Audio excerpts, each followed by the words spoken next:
Ivoiriennes, Ivoiriens, l'année 2019 s'achève avec ces moments de doute et d'espoir. Elle fut une année avec beaucoup de rebondissements et de faits aussi marquants que décisifs pour l'histoire de notre pays. Au niveau économique, nous notons la décision du passage du franc CFA à l'euro dans l'espace UEMOA. Si l'euro n'est pas en réalité une révolution en la matière, il ouvre néanmoins des perspectives irréversibles pour l'instauration d'une monnaie sous-régionale qui affirmera davantage notre souveraineté politique et monétaire. Il convient alors d'encourager les gouvernements de la CEDEAO à œuvrer avec plus de volonté et de pragmatisme à donner vie à l'ECO tel que formulé par les tests de cette organisation. Au niveau social, le gouvernement a décidé d'un programme social dénommé PS-Gouv 2019-2020. Nous saluons cette noble initiative et sa mise en œuvre qui rend plus perceptible l'action sociale de l'État. Il peut cependant être amélioré pour devenir un modèle institutionnel de la solidarité et du social envers les plus démunis. En somme, ces mesures sociales sont à encourager, quoiqu'il soit bon de souligner que les attentes des populations sont énormes, notamment en ce qui concerne les coûts de logement, des denrées alimentaires et de l'éducation. Il reste encore beaucoup à faire. Au niveau politique, l'année 2019 a été marquée par une redistribution des cadres politiques, notamment la recomposition de l'opposition politique, qui s'est enrichie par le départ de groupes non moins importants de la coalition au pouvoir. Cela a eu pour conséquence immédiate une crise ouverte entre le chef de l'État et le président de Génération et Peuple Solidaire. Ces faits rendent de plus en plus complexes les futures joutes électorales et tendent à cristalliser les tensions politiques. Si nous convenons que la politique est l'établissement d'un continuel rapport de force entre groupements politiques opposés, il n'en demeure pas moins nécessaire que nous nous questionnons sur les pratiques politiques, très peu recommandables, qui débouchent bien souvent sur des crises armées, cela depuis 1999. Nos hommes politiques traditionnels s'amusent à se faire peur et à nous faire peur. Il faut que cela prenne fin. La politique est faite pour donner de l'espoir et non pas pour susciter à chaque joute électorale la peur chez nos populations. Elle est avant tout la gestion de la cité. Et face aux enjeux de notre époque, ce que nos peuples attendent est moins la tête de pseudo-héros nationaux qu'un projet de société cohérent, fait de réalisme et pouvant faire sortir nos peuples de la pauvreté. Cela, malheureusement, semble ne pas être la préoccupation du moment de plusieurs politiciens. Car le tout n'est pas de prendre le pouvoir ou de le conserver, mais bien plus d'avoir des réponses aux défis sans cesse complexes des temps modernes.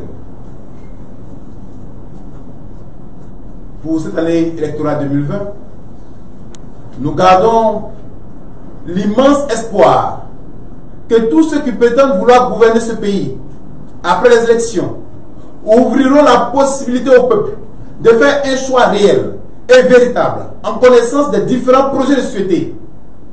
Les peuples attendent beaucoup de nous, politiques.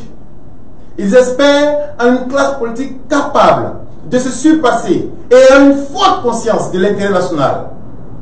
Ils attendent notamment que nous leur évitions une énième crise pré- ou post-électorale.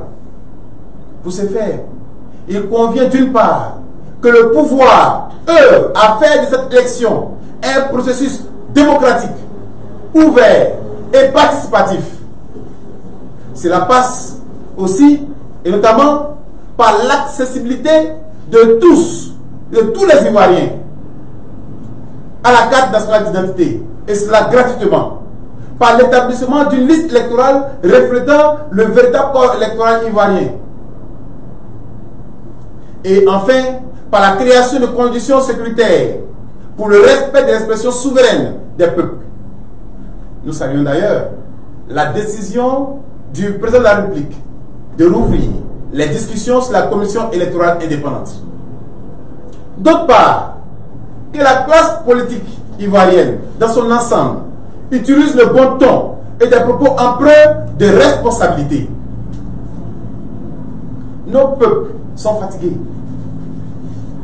Nos peuples sont fatigués. Offrons-leur une autre image de la politique et de nous, hommes politiques. Une image faite de raison. Une image faite de bon sens. Nos mères, nos femmes, nos filles attendent qu'on les prenne en compte véritablement dans le tissu social et économique. Elles veulent exister et être respectées. Nos amis, leurs familles, et de payer les études de leurs enfants. Les fonctionnaires, de façon particulière, et tous les travailleurs en général, aspirent à un mieux-être. Chaque jour que Dieu fait pour trouver un emploi durable et sortir des humiliations quotidiennes. Voilà ce qui devrait nous préoccuper. Nous tous, acteurs politiques. Nous devons nous ressaisir pendant qu'il est encore temps, car nos joyeuses populations et notre pays méritent bien mieux. Pour ce peuple, notre parti politique, pour 2020, compte prendre toute sa place pendant cette année électorale. Nous l'avons maintes fois répété, notre pays est à la fin d'un cycle et il ne peut être gouverné dans la prochaine décennie comme par le passé. Nous devons tous, autant que nous sommes, irrémédiablement sortir du clanisme, du favoritisme, de l'à peu près, du tout corruption et donc du mal-être de nos peuples.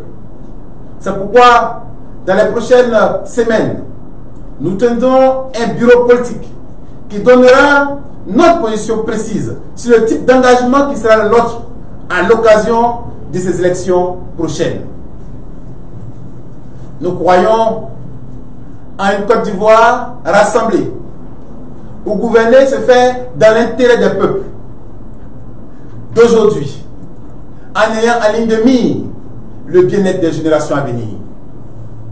Notre pays peut offrir le meilleur à ses populations. Oui, la Côte d'Ivoire est belle. La Côte d'Ivoire a un énorme potentiel d'incommensurable richesse naturelle, une ressource humaine qui offre une possibilité insoupçonnée. Nous n'imaginons pas que dans la conciliation des supposés contraires, ce pays peut atteindre un niveau de développement significatif et où le bien-être partagé sera une réalité tangible. Ivoiriennes, Ivoiriens, à toutes et à tous, nous souhaitons une heureuse année 2020. La paix et le bonheur partagé pour chacune et pour chacun. Dieu bénisse et garde la Côte d'Ivoire. Je vous remercie.